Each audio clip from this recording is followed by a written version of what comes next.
Namaste, my dear children. Welcome back, welcome back. I know. Exams are coming and the pressure is on, right? But hey, don't you worry, not one bit. Your favorite tutor is right here, and we are going to make this revision super simple and, you know it, super fun. So today, let's jump into one of the yummiest chapters, food we eat. All right, let's get started on this delicious topic. I mean, who doesn't love food, right? It brings us so much happiness. Just think about it. From those big Diwali feasts to a simple, warm meal cooked by your mom. This chapter is all about discovering the magic that's hiding in the food on our plates. Okay, so let me ask you something right now. What's that one dish that makes your mouth water just thinking about it? Go on, think. Is it Mummy's amazing Rajma Chawal? Or maybe a super crispy dosa? Something sweet like a warm jalebi? Or maybe spicy like pani puri? See? We all have our special favorites, don't we? Some of us could eat snacks all day, others love a full thali meal. But have you ever really stopped and thought about it? Beyond just how yummy it is, why do we actually need to eat food? Why does your mummy always say, "Beta, finish your food, finish your vegetables"? Well, let's find out with a little story. So to really get this, we're going to hear the story of a girl named Shirin. Now listen carefully, okay? Because her story, it has a really, really important lesson for every single one of us. So, meet Shirin. She was in the 3rd standard, maybe just like some of you. And she was an amazing runner. I mean, so fast. Phew, she could beat anyone in her class in a race. A proper little athlete.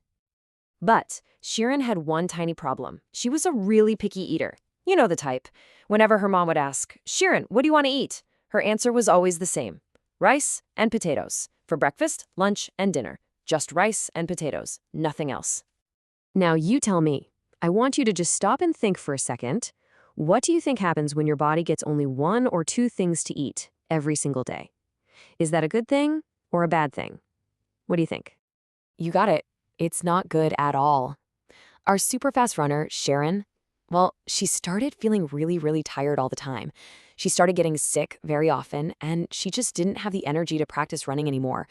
Her big dream of becoming a champion, it was slowly slipping away, and all because of the food she was eating, or not eating. But then, something amazing happened. One day, Shirin got to meet a real champion runner, a grown-up who had won lots and lots of medals. And from this champion, she learned a very important secret. You know what the champion told her? They said, "Shirin, rice and potatoes are good, but they are not enough. You must eat lots of other things too. That's how you get a strong and healthy body." It was such simple advice, but it was golden. And that, my dear children, is exactly what we call a balanced diet. It sounds like a big, fancy word, but it's not complicated at all. All it means is eating a variety, a mix of different kinds of foods every day. That way, your body gets everything it needs to be strong, full of energy, and super healthy. So, look at how simple the champion's advice was. Just 3 easy steps. Step 1, eat your grains. You know, your roti, your rice. This is for energy, the go power to run and play. Step 2, eat your pulses. That's your doll. This helps you grow tall and strong. And finally, step 3, eat lots and lots of fruits and veggies. Why? Because they build a little army inside your body to fight off all the germs and sickness. See? So simple, right? Okay, so we agree. We need to eat lots of different vegetables. But here's a fun question. Have you ever stopped to think which part of the plant you're eating? Is it a root? A leaf? Let's put on our detective hats and investigate. You see, a plant has so many different parts, and believe it or not, we eat almost all of them. Yup, from the roots buried deep in the soil, to the stems, the leaves, the fruits, and even the seeds. Our food comes from the whole shebang. So let's start from the bottom. The roots. These are the parts that grow under the ground. What comes to mind? Of course, crunchy carrots and that lovely beetroot that turns your whole salad pink. Both are yummy roots, full of good stuff for your body. Okay, next up, we have stems. And here comes a super interesting fact, a great one for your exams. A lot of people think the potato is a root, right? Well, guess what? It's not. A potato is actually a special kind of stem that grows underground. How cool is that? And ginger, which your mommy adds to her tea, that's a stem too.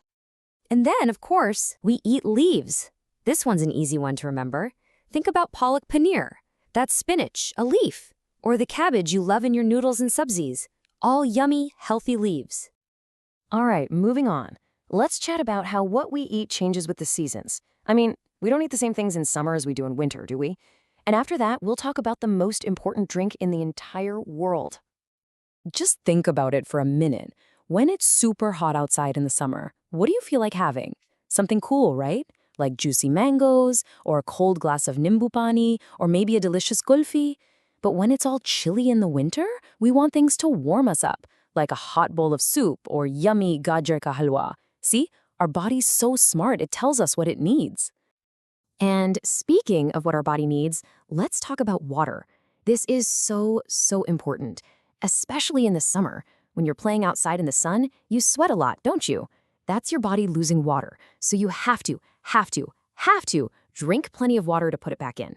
Please never forget this, my dears. Water is life. Okay, how are we feeling? Pretty confident? You should be. You've learned so much already. So now let's switch into exam mode for a minute. I'm going to give you a very common question, one that often comes up in your exams. Are you ready for it? Okay, here's the question. Why is it important to avoid wasting food? Now, this is not just about science. This is about being a good person. It's a very important question. Think about it. Why is it so bad to leave food on our plate? All right, here is a fantastic 3-point answer that will get you full marks. You can write this down. Point number 1, many people in our own country don't have enough food to eat, so we should always be grateful for what we have. Point number 2, when we waste food, we waste all the hard work of the farmer who spent months growing it. And point number 3, we also waste precious things like water and soil that were used to grow that food. Just remember these 3 simple points. So let's go back to our friend Shirin. What happened to her? Well, she started listening to the champion's advice. She began eating everything her mom cooked for her. The dal, the roti, the subsies, salads, everything. And you know what happened? She became stronger, she became healthier, and she became even faster than before. And guess what? She finally won that big medal in the running competition. So the story of Shirin teaches us that you can be a champion too. A champion in sports, a champion in your studies, a champion in everything you do. And it all starts with eating a good, healthy, balanced diet. Please remember that, my dear students. All the very best for your exams. You're going to do great.